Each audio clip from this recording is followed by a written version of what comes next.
అందరికీ నమస్కారం. నేను మీ డాక్టర్ వరప్రసాద్. ఇవాళ మనం లెప్రసీ గురించి తెలుసుకుందాం. ఇవాళ Jan 30th world leprosy day.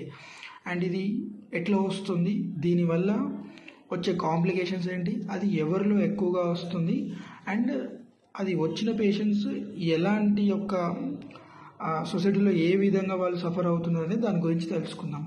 And ఇది 100% క్యూరబుల్. బట్ మన సొసైటీలో ఏంటంటే కుష్టి అనగానే అదొక పాపము, లేకపోతే అది వంశపర్యపరంగా వస్తుందని ఇంతకుముందు సొసైటీలో ఉండే. బట్ ఇప్పుడు అది కొంచెం తగ్గింది, ఇంకా కూడా తగ్గాలి. అది తగ్గితే మనకి మొత్తము ఇప్పుడు ఎలిమినేషన్ స్టేజ్లో ఉందన్నమాట. అది ఎరాడికేషన్ స్టేజ్ వరకు కూడా వచ్చే ఛాన్స్ ఉన్నది. అండ్ ఇది మైకోబాక్టీరియం లెప్రే అనే బ్యాక్టీరియా ద్వారా వస్తుంది. అది ఎట్లా వ్యాపిస్తుంది అంటే తుప్పిర్లు, ఎయిర్ డ్రాప్లెట్స్ అంటాం, రెస్పిరేటరీ డ్రాప్లెట్స్ ఆర్ నాసల్ ద్వారా కూడా స్ప్రెడ్ అవుతుంది అనమాట. అండ్ ఇది మోస్ట్ కామన్ ఎవరిలో వస్తుంది అని అంటే ఇమ్యూనో సప్రెస్డ్ స్టేట్లో ఉన్న వాళ్ళలో వస్తుంది అనమాట. అంటే రోగనిరోధక శక్తి తక్కువ ఉన్న వారిలో వస్తుంది. అండ్ దీని లక్షణాలు ఏంటి అని అంటే మొదటిగా స్కిన్ పైన, అంటే మొత్తానికి ఇక్కడ నార్మల్ స్కిన్ కాకుండా మీకు స్కిన్ పైన ఎలా కనిపిస్తుంది అంటే రాగి రంగు లేకపోతే రెడ్ కలర్, అంటే ఎరిథమాటస్ లాగా. అండ్ హైపోపిగ్మెంట్ అంటే నార్మల్ స్కిన్ కన్నా కూడా కొంచెం తక్కువ రంగు కలిగి ఉన్న మచ్చలు, రాగి రంగు మచ్చలు. అండ్ ఆ మచ్చలు కూడా ఏంటంటే స్పర్శ తక్కువగా ఉన్న మచ్చలు ఉంటాయి అన్నమాట. అండ్ వాటిపైన కూడా ఏంటంటే చెమట కూడా తక్కువగా వస్తుంది, అంటే జిరోటిక్ హైపోపిగ్మెంటెడ్ ప్యాచెస్ అంటాం. అండ్ దాంతో పాటుగా అది హైపో ఎస్థెటిక్ అంటాం, అంటే ఏంది సెన్సేషన్ డిక్రీజ్డ్ ఉంటుంది అనమాట. ఇలాంటివి ఎర్లీగా గుర్తిస్తే లేట్ కాంప్లికేషన్స్ వచ్చే అవకాశం ఉండదు.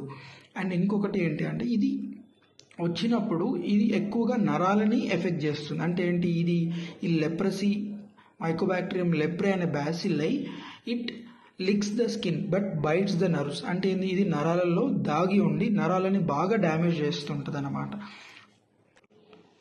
మనం ఎంత డిలే చేస్తే అంత నర్వ్ డ్యామేజ్ అనేది వస్తుంది.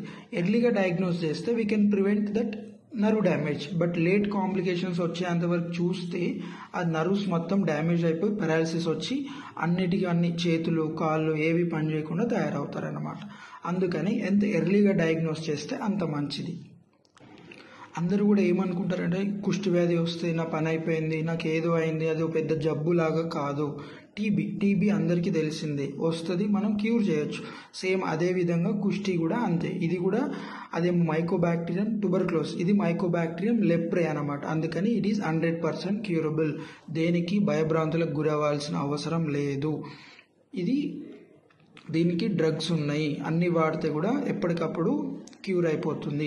అండ్ ఇంకోటి ఏంది, ఇంట్లో వాళ్ళు ఉన్నా కానీ లేకపోతే జాబ్ చేసే దగ్గర కానీ వర్క్ చేసే దగ్గర కానీ మీరు అందరూ కూడా ఎవరైతే ఉన్నారో వాళ్ళకి అవేర్నెస్ క్రియేట్ చేయడం వల్ల ఏంటంటే వాళ్ళు ఎర్లీగా డయాగ్నోజ్ అవుతే లేట్ కాంప్లికేషన్స్ని ప్రివెంట్ చేయొచ్చు. మరి అన్ని తెల్ల మచ్చలు, అన్ని జీరోటిక్ అంటే పొడి చర్మం అంతా కూడా ప్రతి ఒక్కటి కుష్టి వ్యాధి అయితే కాదు. దురద ఉన్న మచ్చలు, తెల్ల మచ్చలు అన్నీ కూడా కుష్టి వ్యాధి కాదు. ఎప్పుడైతే తెల్ల మచ్చలు అంటే hypopigmented patches with loss of sensation ఉన్నవి మాత్రమే కుష్టి వ్యాధి యొక్క లక్షణాలు. అండ్ సీజనల్గా వచ్చిపోయే మచ్చలు కూడా అవి కుష్టి వ్యాధి కాదు. అందుకని మీరు దేనికి కూడా భయపడకండి. నియరెస్ట్ ఉన్న డెర్మటాలజిస్ట్ దగ్గరికి వెళ్తే వాళ్ళు దాని గురించి మీకు అవగాహన క్రియేట్ చేయడమే కాకుండా దాని యొక్క లక్షణాలు ఏంటి, దాన్ని ఎట్లా డయాగ్నోస్ చేయాలని కూడా చెప్తారు. అండ్ ఏ విధంగా ఫుడ్ తీసుకోవాలి, ఏ టైప్ ఆఫ్ డ్రగ్స్ తీసుకోవాలి, ఎక్కడ తీసుకోవాలి. అండ్ ప్రతి ఒక్క డ్రగ్స్ కూడా free of cost government distribute చేస్తుంది.